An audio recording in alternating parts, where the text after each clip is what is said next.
Hello, everyone. My name is Sparrow, and today we're going to talk about the dreaded Netflix pitch, aka the present state of direct market indie comic books. It's rather well known that many of today's indie comics exist mainly to get optioned by streaming services, hence the term Netflix pitch, but really, it could be anyone. It could be Amazon Prime, Hulu, HBO Max, whatever. The point is, they're not made with the intention of being enjoyed in the original format. And the level of care put into said books reflects that. As in, you can tell they don't actually give a shit. They're just hoping to make a gimmicky premise that could be strip mined into the show. Mainly, they have this idea that if they get optioned and it actually turns into a series, that will make them rich and famous. Like the successful examples, your J.K. Rowlings or your George R.R. Martins. But they don't realize the bigger picture. And what they're really doing is hurting themselves. Simply put, if you want to start a franchise, I think you need to start well. You need to start with actual care in your concept and build on that in its original format. Let's just say when you look at indie comics on the direct market, it's just hard to get excited because you can tell that there's just no enthusiasm in the project. So there's no care. They don't stand out and nothing about it is spectacular. They don't use the format to do anything interesting because it's literally just a pitch. That's why, like everything Image Comics publishes nowadays, looks and feels exactly the same, despite the fact that they fall under different genres. Because the overall mood and, lack of excitement is there. They just blend together, so they don't feel right. They feel like these pseudo-political left-wing concepts made to be friendly for Hollywood. And they're often desaturated in colors, and they have this movie-like look to them. And often the characters themselves don't stand out. They're not interesting either visually or how they're written. They're made to just be there for the pitch, as in for some other executive in Hollywood to use as the basis of the show itself. So even just looking at it and trying to read it, you don't feel any sense of excitement for what's going on. And what's funny is that they're not even trying to hide this anymore. It's clear that this is their intention. I mean, there was that idea before, but they would try to be cagey about it and try at least to make it stand as a comic book. But now they're just making it clear that their entire goal is to get into Hollywood. You have entire publishers where their goal is to get into Hollywood, and they crash and burn. Look at IDW. This is part of the reason why Comicsgate stands tall, even despite the pros and the shill media trying to take it down. It just doesn't work. Their power wanes each and every day because you can only stigmatize something for so long when it's outright better. And part of that is that the CG books actually look visually appealing and impressive and are made to beat comic books. I mean, go to someone, and by someone I mean a normal person, not someone involved in this bullshit. Show them some CG books, show them some image books, and ask them which looks more appealing. Which would you rather read? I'll show you myself, and I'll ask that question. On one side, we have the image books. They all look drab, boring, clearly pitches for Netflix or some other streaming service.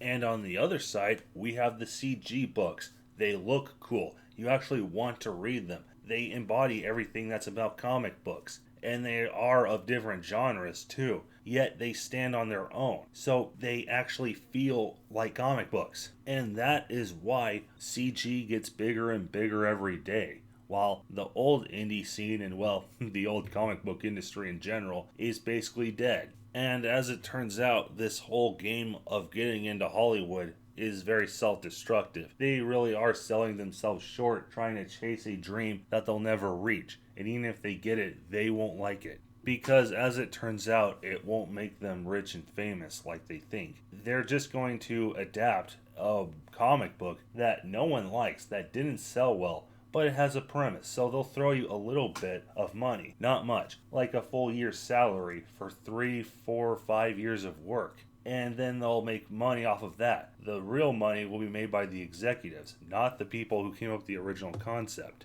Just look at the utter failure of Vagrant Queen, the book that was made to get into Hollywood by a creator who was meant to try to get into Hollywood herself. You know, Mags Visaggio, a very gimmicky person who only got in by identity and nothing else. It's also part of the reason why I think Sean Gordon Murphy's The Plot Holes didn't perform nearly as well as it could have. I mean, it did make, like 265,000 on Indiegogo, which would be good for someone like me for sure. But for him, he's like one of the big star creators of the 2010s. In fact, he was one of the few to actually emerge in this clown show era we're currently in as a merit-based creator. He could have easily drew like double that. I was expecting like 400 or 500,000 from his crowdfunding project. I just remember how big it was when it first started. Of course, there's the fact that he didn't really promote his own book because he was so afraid of his so-called friends that he didn't want to incur their wrath. But other than that, the premise itself was just plain boring. It was kind of that Netflix pitch shit we've seen before. It was just a story about books, some metafictional stuff. Like, it just didn't look exciting. I mean, this is the guy who's written an alternate universe of Batman.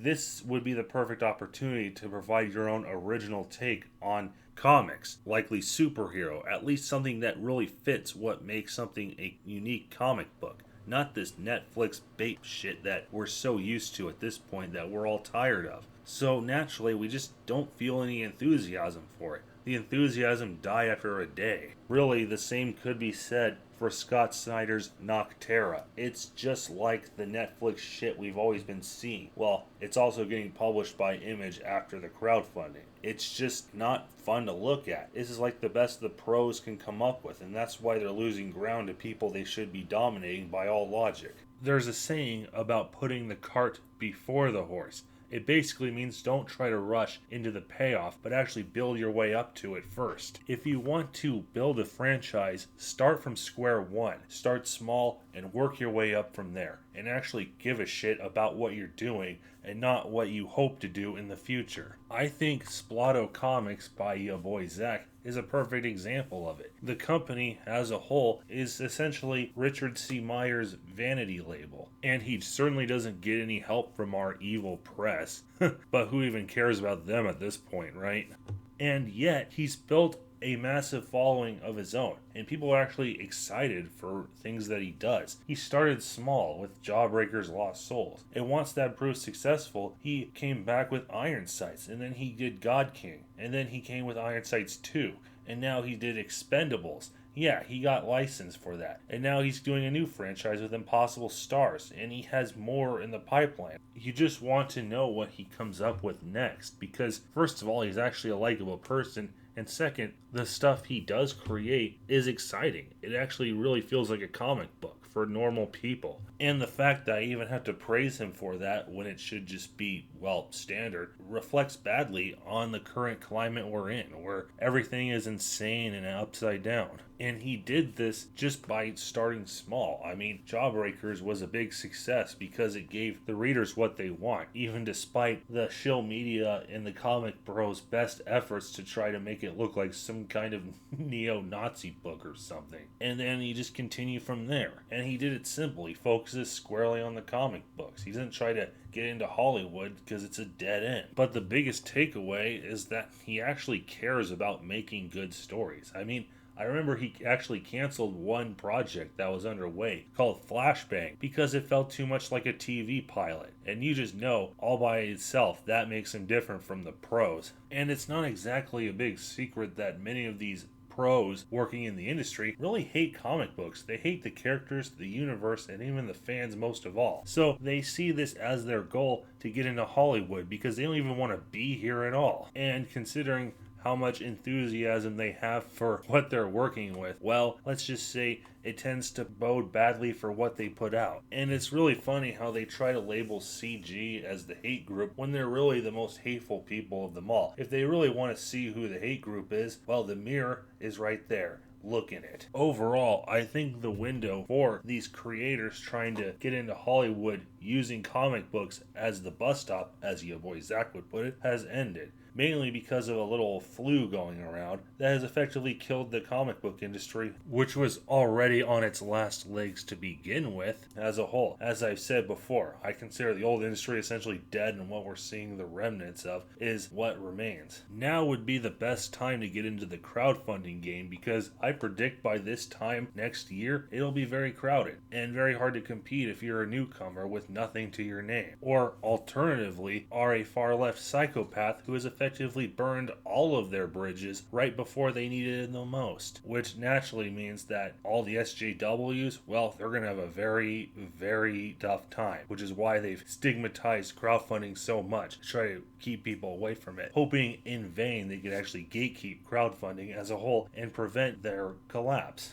It's like fighting a defensive war by throwing every single thing you have at your enemy before your inevitable defeat. That's why crowdfunding is such a beautiful thing. It really will separate those who actually want to make good comics from those who don't. I don't see many SJWs going far in the crowdfunding business, but that's only assuming that they actually try to get into it. Once that door is completely shut for them, well, they won't do it. They'll go somewhere else, hopefully away from comics entirely. After all, the people you're pitching to aren't the echo chamber. They're your customers. To do that, you need to make a comic book that actually looks like something you would want to read. Not this baity shit to get into Netflix that even the creators can't be asked to make look good.